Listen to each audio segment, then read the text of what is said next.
দেখতে দেখতে ১২তম মাসে গড়ালো গাজা যুদ্ধ, কিন্তু এখন পর্যন্ত ভয়াবহতম এই যুদ্ধ থামার কোনো লক্ষণ নেই। সারা বিশ্বের মানুষ একযোগে এই যুদ্ধ বন্ধের আহ্বান জানালেও তা কানেই তুলছে না ইসরায়েল, বরং দিন দিন হামলা নৃশংসতা বাড়িয়ে চলেছে তারা।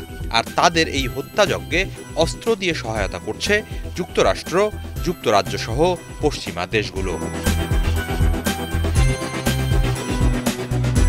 এ অবস্থায় অবিলম্বে ইসরায়েলে অস্ত্র বিক্রি বন্ধের দাবিতে যুক্তরাজ্যে বিশাল বিক্ষোভ সমাবেশ করেছে ফিলিস্তিনপন্থীরা।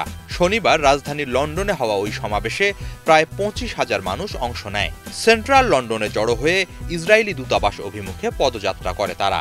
এ সময় সরকারের প্রতি অবিলম্বে ইসরায়েলের কাছে সব ধরনের অস্ত্র বিক্রির উপর নিষেধাজ্ঞা আরোপের আহ্বান জানায় বিক্ষোভকারীরা।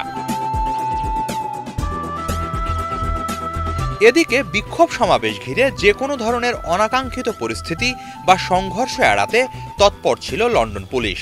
নানা ধরনের বিধিনিষেধ দিয়ে বিক্ষোভ নিয়ন্ত্রণে রাখার চেষ্টা চালায় তারা। এরপরও বিক্ষিপ্তভাবে উত্তপ্ত পরিস্থিতি সৃষ্টি হলে বেশ কিছু বিক্ষোভকারীকে আটক করে পুলিশ। গাজা যুদ্ধ ও ইসরায়েলের কাছে অস্ত্র সরবরাহ নিয়ে সরকার যেসব সিদ্ধান্ত নিচ্ছে এগুলো সন্তুষ্ট হবার মতো নয়। এক একটা সিদ্ধান্তে পৌঁছাতে তারা যে কালক্ষেপণ করছে তাও মেনে নেওয়া যায় না। আমরা চাই ইসরায়েলের উপর নিষেধাজ্ঞা দেয়া হোক।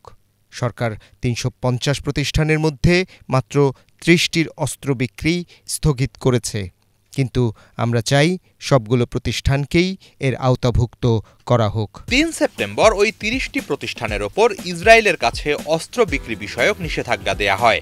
পররাষ্ট্র সেক্রেটারি ডেভিড ল্যামি পার্লামেন্টে বলেন, আন্তর্জাতিক মানবাধিকার আইন লঙ্ঘন করে যুক্তরাজ্যে উৎপাদিত অস্ত্র ব্যবহৃত হতে পারে, এমন আশঙ্কায় ওই ৩০ প্রতিষ্ঠানের ওপর নিষেধাজ্ঞা দেয়া হয়েছে।